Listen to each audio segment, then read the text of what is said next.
দেখুন, যারা সম্মানে রক্ষা করতে পারছে না তারা বলছে যে বাংলার সম্মানে রক্ষা করবে। আজকে যদি কারোর মুখ পড়েছে সেটা হলো পিসিআর ভাইপোর মুখ। This is nothing but just damage control. বিচার ব্যবস্থাকে কোয়েশ্চেন করার মতন কি বলে ক্যাপাবিলিটি আছে নাকি, যাদের উপরে নিজে ইডির মামলা চলছে? আর শুনুন, আজকে যত মহিলা খালি যারা প্রশ্ন তুলেছিল তাদের উপরও আপনারা বলছেন যে তারা মিথ্যে কথা বলেছিল।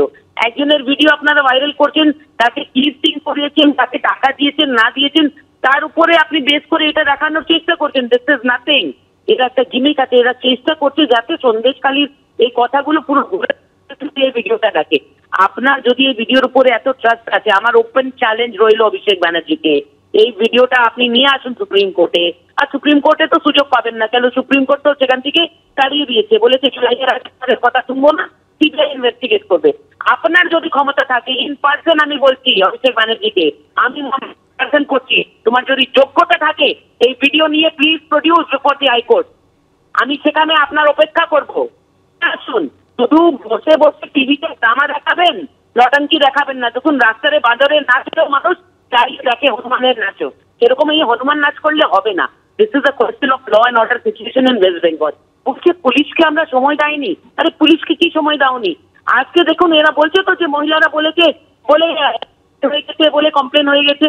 তাহলে এদেরই আইনজীবী অনুসাঙ্গী সুপ্রিম কোর্ট এসে বলেছিল যে 42 খানা মামলা রেজিস্টার হয়েছে, তার চার্জশিট হয়েছে, তাহলে সেটা কি করে হলো?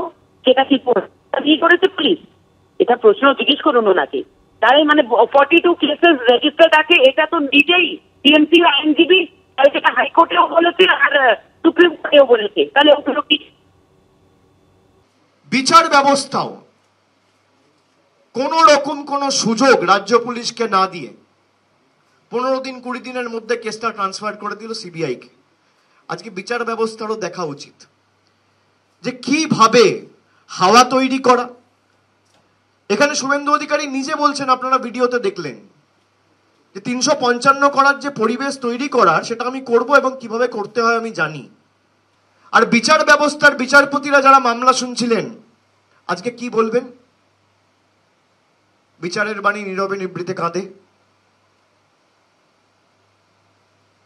আজকে কি বলবেন? তাদের মুখে কথা আছে?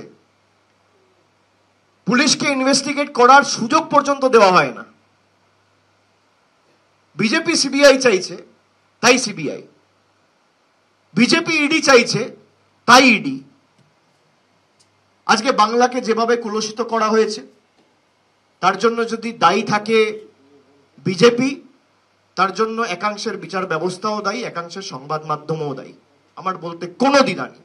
আমার বিরুদ্ধে যদি কন্টেম্পট অফ কোর্ট মামলা করে, আমি আপনাদের বলছি বাংলার সম্মান রক্ষার্থে আমার যা করার আমি করব। আমাকে সত্যি কথা বলার জন্য যদি ফাঁসি দেয় আমি ফাঁসির মঞ্চে যাব।